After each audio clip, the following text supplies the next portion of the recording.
कर सकता। मैडम तुम्हारी क्या हैसियत कि अम्मा आयशा का मुकाबला करो? उनके पैर की धूल के बराबर इस दुनिया का कोई भी माय नहीं है। अम्मा आयशा नहीं होती तो तयम्मुम के ऊपर आयतें नाज़िल नहीं होती। जरा आप अपनी जुबान को लगाम देते। हम अगर मुसलमान हैं तो क्या इस देश से प्यार नहीं करते? अगर देश से प्यार नहीं करते तो 1755 में सबसे पहले अंग्रेज को घूंसा मारने वाला कौन? एक कलमा पढ़ने वाला था। अगर इस देश से मोहब्बत नहीं होती तो 1799 में श्रीरंगापट्टनम मैसूर का एक सुल्तान टीपू सुल्तान अंग्रेज से मुकाबला करते हुए इस जमीन में शहीद नहीं होता। के लिए वो लोग कुछ भी बोल देते हैं, वो ये नहीं समझते, वो इस बात का ख्याल नहीं रखते कि हम जिस मुल्क में रहते हैं यहाँ पर अलग अलग धर्म के लोग, मजहब के लोग बसते हैं और हर कोई, हर किसी का एक आस्था, एक अकीदा है। और यहाँ पर दूसरी बड़ी तादाद, एक मिल्लत, एक कौम मुसलमानों की है। पूरी दुनिया के अंदर तकरीबन 2 अरब मुसलमान मोहम्मद रसूलुल्लाह सल्लल्लाहु अलैहि वसल्लम को अपना आखिरी नबी मानते। मेरे भाइयों, ये तो 2 अरब इंसानों का कॉन्सेप्ट और अकीदा, लेकिन मोहम्मद रसूलुल्लाह सल्लल्लाहु अलैहि वसल्लम को अल्लाह तबारक व तआला ने पूरी दुनिया के इंसानों के लिए रहमतुल लिल आलमीन बनाकर भेजा था। हम में से बहुत से लोगों को मालूम नहीं, अल्लाह तबारक व तआला ने अपने आप के लिए मुख्तस किया कि मैं इस कायनात का रब हूँ, मैं दोनों जहान का रब हूँ। लेकिन वही पैटर्न और वही सेम तर्ज पे अल्लाह के नबी अलैहिस्सलाम के लिए अल्लाह तबारक व तआला ने साफ लफ्जों में ऐलान किया कि ए मोहम्मद, मैं रब्बुल आलमीन हूँ, लेकिन आप रहमतुल लिल आलमीन। लेकिन कुछ लोग जिहालत और अपने नकली खुदाओं को खुश करने के लिए या ओहदा पाने के लिए या फिर इस देश की अमन और शांति को भंग करने के लिए जो मन में आता है बोल पड़ते। नहीं होना चाहिए। इसकी इजाजत दुनिया के किसी भी धार्मिक ग्रंथ में भी नहीं है। और जिस मुल्क में हम रहते हैं, इस मुल्क के संविधान में तो बिल्कुल भी उसकी इजाजत नहीं। आप किसी को बुरा भला नहीं कह सकते। आप इस देश के नागरिक हैं, आप इस देश के संविधान को मानिए और उसके साथ साथ आपको ईश्वर को मानना है, भगवान को मानना है, एक अल्लाह को मानना है, एक लॉर्ड को मानना है। तो आप मानिए, देश का संविधान साफ लफ्जों में आपको परमिशन देता। यकीन न हो कि सबसे खूबसूरत संविधान हमारे भारत का, वो उठाकर देख लिया जाए। साफ साफ लफ्जों में आर्टिकल नंबर 25 में कहा गया, freedom of conscience and free profession practice and propagation of the religion. हर आदमी को अपने अपने मजहब पर अकीदा रखने और उसके मुताबिक अमल करने की आजादी। फिर कौन है ये लोग? उन्हें पहचानने की जरूरत। जो किसी की मंदिर और मस्जिद से एतराज करते हैं, जो किसी की नमाज और पूजा से एतराज होता है, उनको अगर उनको एतराज है तो भारत के संविधान को देखे पढ़े कि इस गंगा जमनी तहजीब में हमारे भारत के संविधान ने जब सबको परमिशन दी है अपने अपने मजहब के मुताबिक अमल करने का, इबादत करने का, तो तुम्हारे पेट में क्यों दर्द होता? इसीलिए मैं भारत सरकार से ये गुजारिश करता हूं, अगर अब्दुल्ला सालिम बोलता है किसी मजहब के खिलाफ तो अब्दुल्ला सालिम की जुबान पर ताला लगा दीजिए। अगर कोई संजय नाम का आदमी बोलता है तो उसके हाथ में हथकड़ी डालकर उसको जेल के सलाखों के पीछे भेजिए। उनका संरक्षक मत बनिए आप, उनको कैफरे किरदार तक पहुंचाइए, जेल के सलाखों के पीछे डालिए, इसलिए कि भारत के संविधान का उन्होंने अपमान किया। क्या जरूरत थी बोलने की? क्या आपके नबी ने 6 साल की उम्र में अम्मा आयशा से निकाह किया? 9 साल की उम्र में आपने उनको बुलाकर अपने घर लेकर आए। हम लोग समझ सकते कि वाकईतन एक बहुत बड़ा जुर्म है शायद क्योंकि 9 साल की उम्र में बच्ची की उम्र ही क्या होगी। अरे जाहिल आदमी, तुम्हें समझ में नहीं आया। जाओ अरब कंट्री में, वहां का वेदर, वहां का मौसम गर्म है। वहां 9 साल से 10 साल की बच्ची बालिग हो जाती है, उनका मासिक धर्म चालू हो जाता है। अकॉर्डिंग टू द इस्लामिक शरिया, इस्लाम की शरीयत की नजर में जब बच्ची बालिगा हो जाए तो उसका निकाह किया जा सकता है, उसका विवाह किया जा सकता। इसलिए जिनको एतराज है अम्मा आयशा के निकाह पर, वो उठाकर देखे तारीख की किताबों को, सीरत की किताबों को उठाकर देखे, द 100 बुक को उठाकर देखे। वहां पर अम्मा आयशा की हकीकत को बयान किया और उनकी पाक पवित्र जीवनी को बयान किया। दुश्मनी मत निकालो, भड़ास मत निकालो। 6 साल की उम्र में निकाह हुआ और 9 साल की उम्र, 9 साल कुछ महीने की उम्र में अम्मा आयशा की रुखसती हुई। 9 साल की उम्र में वो बालिगा हो चुकी थी। वहां का आबो हवा बहुत ज्यादा गर्म है, जिसकी वजह से ऐसा लगता है 9-10 साल में उम्र, 9-10 साल की उम्र का बच्चा कि ये बच्चा जवान हो चुका। इसीलिए कोई ऑब्जेक्शन नहीं होना चाहिए। वो कहती, एक साहिबा और एक साहिब कहते, देखो मुसलमानों के कुरान में लिखा है, इसीलिए हमने बोला। कौन से पारे में लिखा है कि 9 साल और 6 साल की उम्र में आप अलैहिस्सलातु वस्सलाम ने उनसे निकाह किया? कुरान में नहीं, अहादीस मुबारका में। पढ़ो, समझो, तब बोलना। और बेटियों का सम्मान करना जानो। देश के एक एक नागरिक से मैं कहूंगा, सिर्फ अपने खुदाओं को खुश करने के लिए आप किसी मुस्लिम बेटी पर या किसी हिंदू बेटी पर टिप्पणी करते हैं। बेटी बेटी होती है, हिंदू की हो कि मुसलमान की हो। जितना एहतराम इस्लाम में औरत का है, उतना एहतराम आपके धर्म के अंदर हमारे हिंदू भाइयों दिया गया। यत्र नार यस्तु पूजन्ते रमन्ते तत्र देवताः, कहा गया प्रश्नोत्तरी के अंदर की इस धरती के ऊपर बेटी का सम्मान करो। और सुनो, तत्र तास्तु न पूजन्ते न रमन्ते न तत्र देवता। अगर बेटी का सम्मान नहीं करोगे तो ईश्वर उस घर के अंदर वास नहीं करते। इस पूरे देश के अंदर हिंदू की बेटी हो कि मुसलमान की बेटी हो, वो बेटी अगर वो पढ़ती है यूनिवर्सिटी के अंदर बुर्का लगाकर तो उनकी चॉइस है, परमिशन देता है उनको। हमारे भारत का संविधान, भारत की संस्कृति उनको इजाजत देता।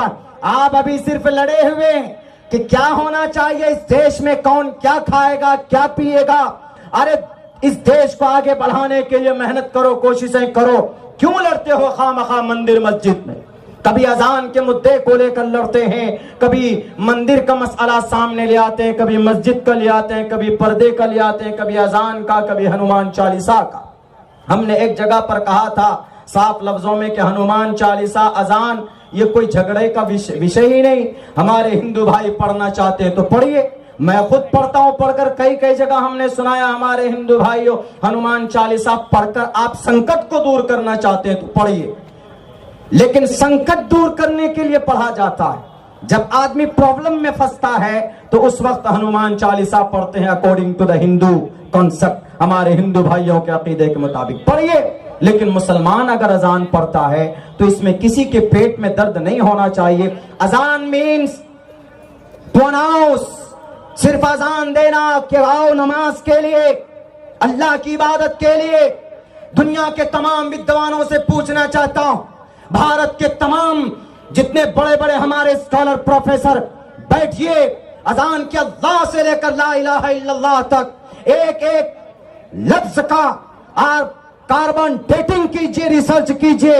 अगर किसी लफ्ज में कोई तशद्दुद हो तो अजान के कलिमात बदल दिए जाएंगे। लेकिन मुझे यकीन, क्योंकि अल्लाह के तरफ से ये कलिमात है, चढ़ते हुए सूरज की तरह यकीन है कि अजान के कलिमात के अंदर कोई भी तशद्दुद या कोई भी भड़काऊ बात नहीं, बल्कि अल्लाह की इबादत के लिए कुरान करीम अहादीस मुबारका में उसकी इशाअत की गई। मेरे भाइयों, मेरे साथियों, वक्त की किल्लत है और बड़े बड़े यहाँ पर हमारे मुझसे भी बड़े ज्ञानी और धार्मिक और उलमाए किराम की का एक मजमा, उनको भी सुनना।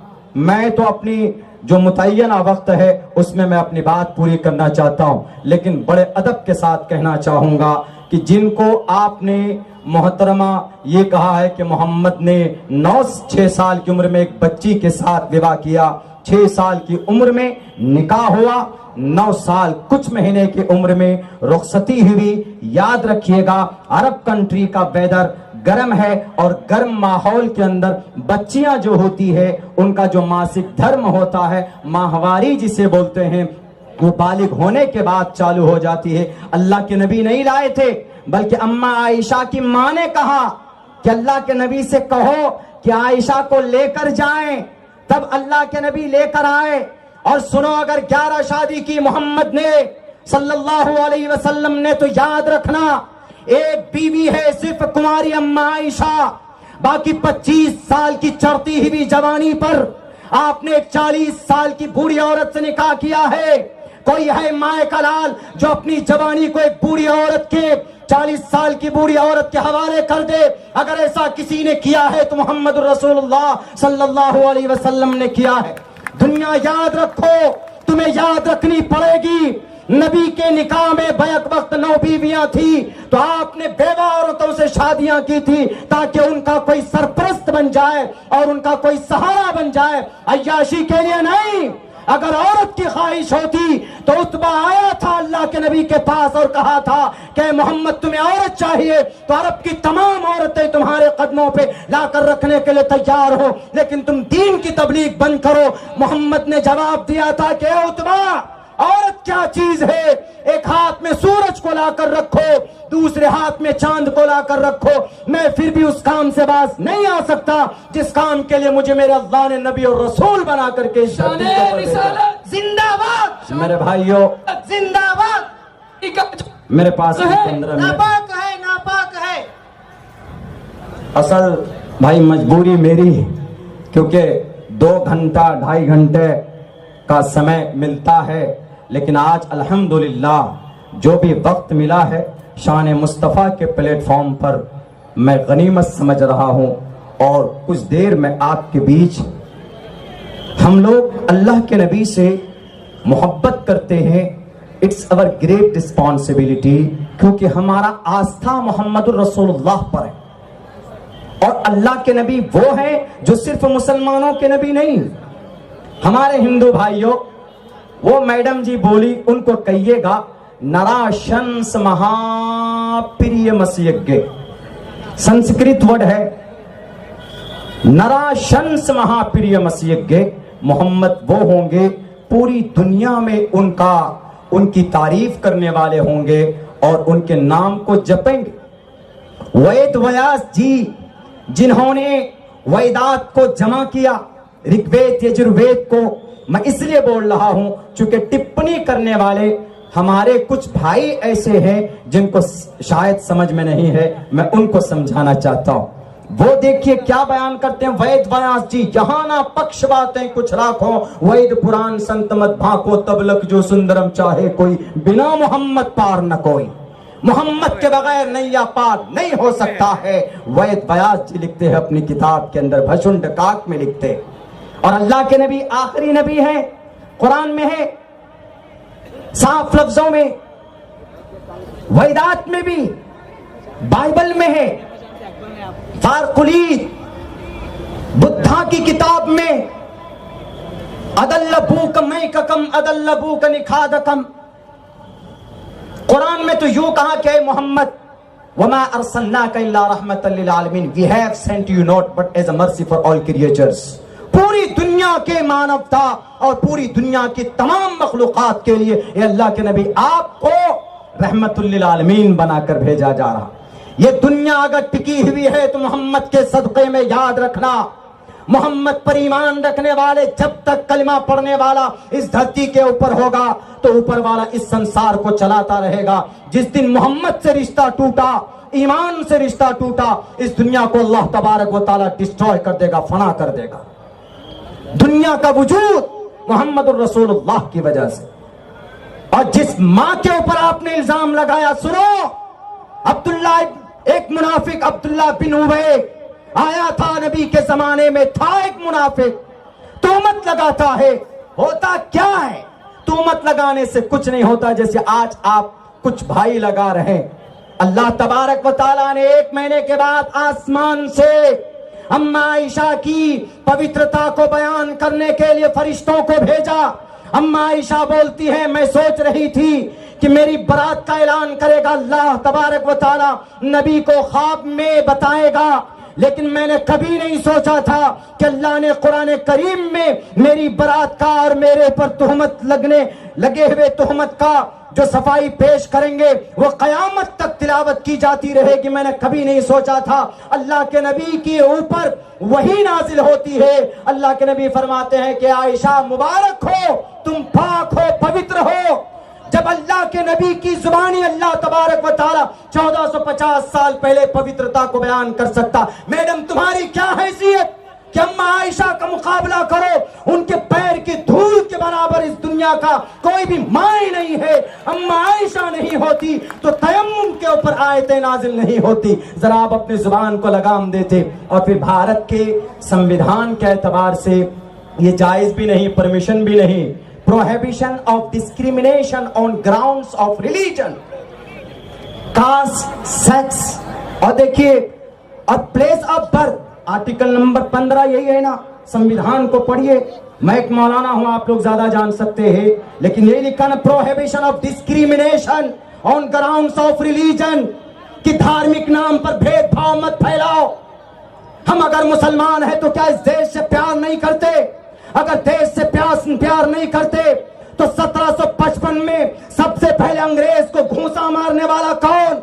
एक कलमा पढ़ने वाला था। अगर इस देश से मोहब्बत नहीं होती तो 1799 में श्रीरंगापट्टनम मैसूर का एक सुल्तान टीपू सुल्तान अंग्रेज से मुकाबला करते हुए इस जमीन में शहीद नहीं होता। अगर इस देश से मोहब्बत नहीं होती, अगर इस देश से मोहब्बत नहीं होती, तकबीर, अल्लाहु अकबर, नारे तकबीर, अल्लाहु अकबर, नारे तकबीर, अल्लाहु अकबर, शाने रिसालत जिंदाबाद, शाने रिसालत जिंदाबाद।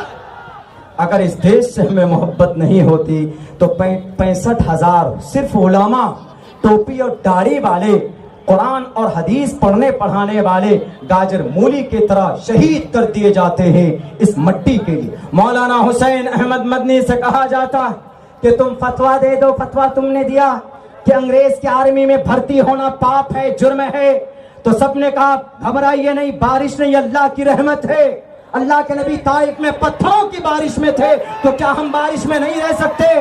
वादा कीजिए, खड़े होकर शान मुस्तफा के इस जलसे को कामयाब करेंगे इंशाअल्लाह जिंदाबाद, शाने रिसालत जिंदाबाद। मेरे भाइयों, मेरे साथियों, इस देश के लिए जहां पर भी आप जमीन को खोद कर देखेंगे 1.5-2 फीट जमीन हमारे खून से रंगीन नजर आएगा। आपको इस देश से मोहब्बत की हमारी दलील है।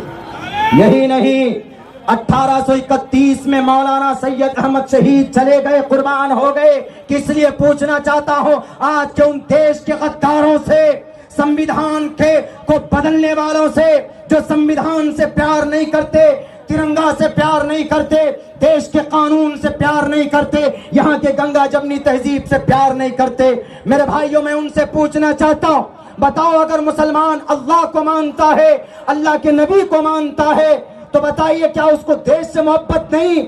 हमारे लिए देश उतना ही मोहतरम है जितना हमारा धर्म मोहतरम है। बल्कि ये कहो, जैसे मेरे लिए दोनों आंख जरूरी है, वैसे ही हमारे लिए देश और धर्म दोनों जरूरी है। हम एक आंख से मुकम्मल नहीं देख सकते तो हम एक चीज लेकर आगे नहीं बढ़ सकते।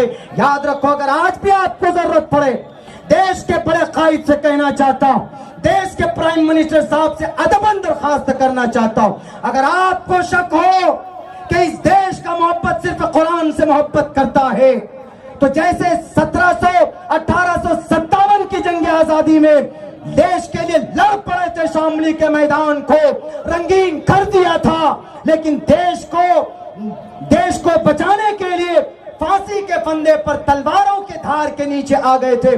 आज भी जरूरत पड़ेगी तो इंशाअल्लाह आप ऐलान कीजिए कि भारत के मुसलमानों, तुम्हारी जरूरत है। सबसे पहले बॉर्डर पर, सरहद पर कोई नजर आएगा तो देश का मुसलमान नजर आएगा। नामूस रिसालत पर जान भी कुर्बान है, नामूस रिसालत पर जान भी कुर्बान है।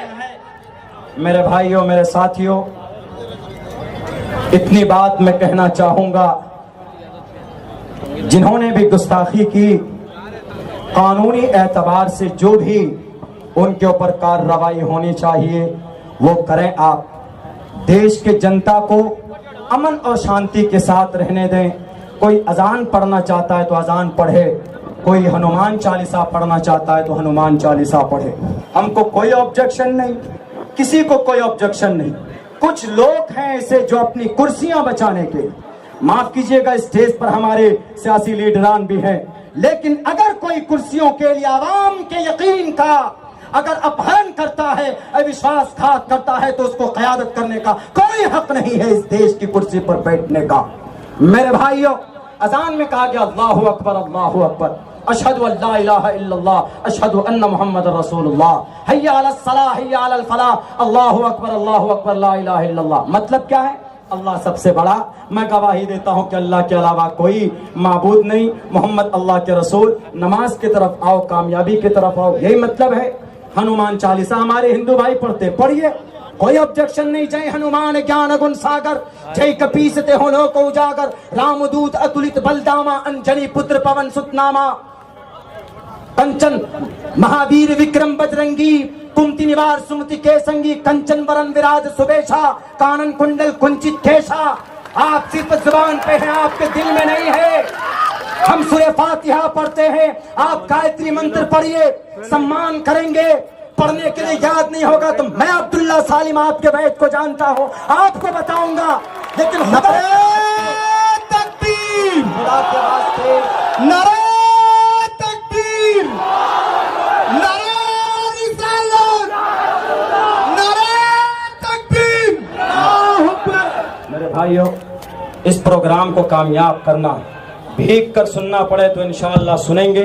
मुस्तफ़ा शान मुस्तफ़ा कॉन्फ्रेंस को कामयाब करेंगे। मेरा वक्त पूरा हो चुका है। एक तारीखी बात रखना चाहता हूं 2 मिनट के अंदर, जो बहुत ज़रूरी समझता हूं। मैं जल्दी जल्दी बोल रहा हूं, समझ में नहीं आ रहा है कि मैं क्या बोलूं। बहुत सारे मौजू और टॉपिक मेरे थे जहन में, लेकिन चूंकि मुझसे बड़े ज्ञानी लोग यहाँ पर मौजूद, इनके सामने गोया सूरज के सामने चिराग रोशन करना हुआ। एक तारीखी बात बताना चाहता हूँ, एक तारीखी बात बताना चाहता हूँ। एक बादशाह के खिलाफ प्रोपेगेंडा चलाया गया।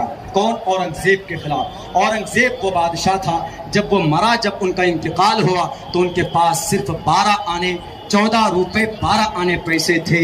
एक बड़ा बादशाह, इस देश को अखंड बनाने वाला एक बड़ा बादशाह, 14 रुपए 12 आने, जब मरता है तो अपनी बीवी से कहता है कि मोहतरमा मैं जा रहा हूं, मेरे पास 14 रुपए 12 आने पैसे हैं, उन पैसों से मेरे कफन को खरीदना। मेरे भाइयों, मेरे साथियों, ताज्जुब होगा आपको, 42 साल तक इस देश को समेट कर अपने बच्चे की तरह परवरिश करने वाला औरंगजेब जब मरता है, कितना पैसा? 14 रुपए 12 आना। मैं कोई इस्लामिक इतिहास की किताब से नहीं बता रहा, यूट्यूब में भी सुना होगा आपने। डॉक्टर पीएन पांडे 1977 के मेंबर ऑफ पार्लियामेंट थे वो। डॉक्टर पीएन पांडे 1977 में पार्लियामेंट में पेश करते हैं रिपोर्ट। किनकी किताब है? किताब का नाम पर और पत्थर। पर और पत्थर किताब का राइटर कौन? डॉक्टर पट्टा सीतारमन।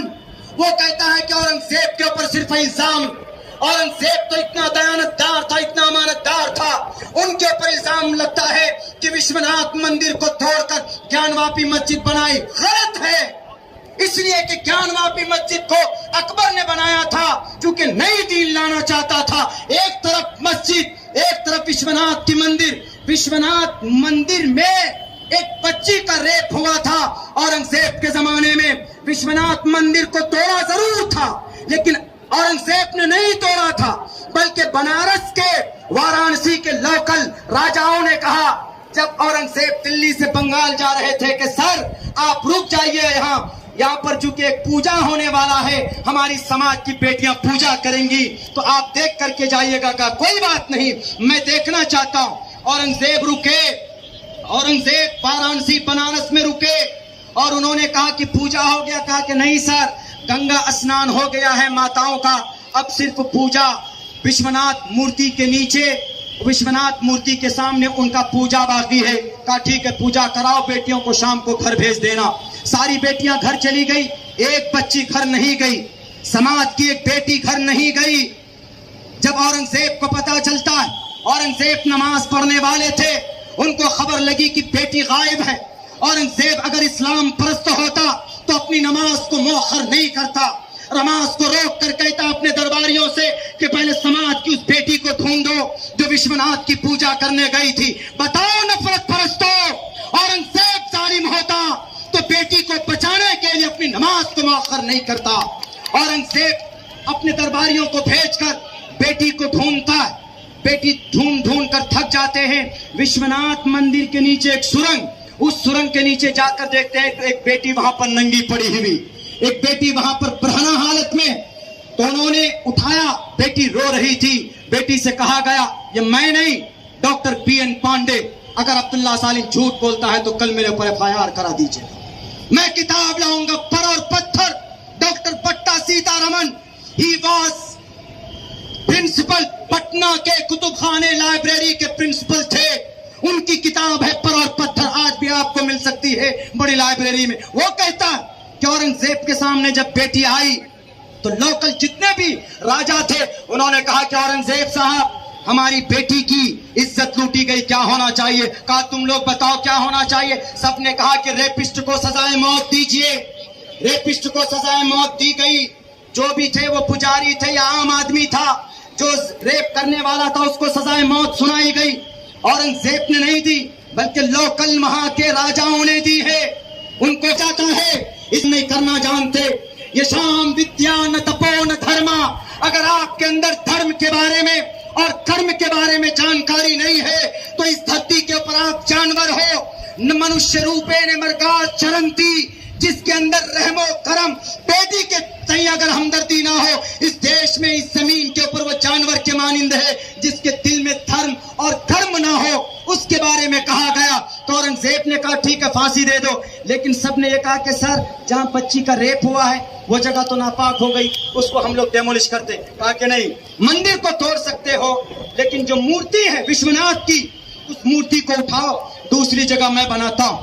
औरंगजेब उस मूर्ति को उठाकर दूसरी जगह पर अभी जो विश्वनाथ मंदिर है वो औरंगजेब की तामीर की हुई है। नफरत परस्तों, औरंगजेब की तामीर की हुई है।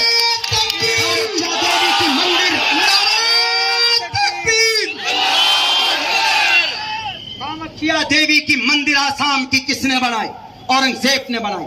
मुंगेर की सीता कुंड में जो 70 बीघा जमीन है, किन की दान की हुई? औरंगजेब की दान की हुई। उज्जैन के महाकालेश्वर मंदिर को किसने निर्माण दिया? इसी ने, औरंगजेब ने। और आपके खुद यहाँ पर मैसूर के अंदर जब गए थे मराठा सेना, वहां पर मंदिर को तोड़ कर आए थे तो टीपू सुल्तान खड़े होकर उस मस्जिद का निर्माण किया था। खुदा के वास्ते ये नफरत बंद करो, गलत हिस्सी बयान करना बंद करो। जो सच है रहने दो किताबों में और इस देश के अंदर जियो और जीने दो। मैं कहना चाहूंगा हम अपने प्राइम मिनिस्टर साहब से, होम मिनिस्टर साहब, आप सन 2050 क्यों सर, आप सन 2023 तक, आप सन 2000 नहीं, सन 23,050 तक रहिए। अल्लाह आपको उम्र दे, आप रहें। हमको गद्दी नहीं चाहिए, हम लोग बस ये चाहते हैं कि जो गंगा जमनी तहजीब पहले से है खुदा के वास्ते उसको बहाल रखिए, उसको कभी भी टूटने मत दीजिए। गद्दी चाहिए, दीजिए ना गद्दी। हमारी कामयाबी गद्दी में नहीं है, हम अल्लाह के करीब होना चाहते। खुदा के वास्ते नमाज पढ़ने दीजिए। नहीं पढ़ने दीजिएगा तो संविधान देता है हमें पढ़ने के। जब संविधान देता है तो कोई रोक नहीं सकता, कोई टोक नहीं सकता। इसलिए भारत का संविधान।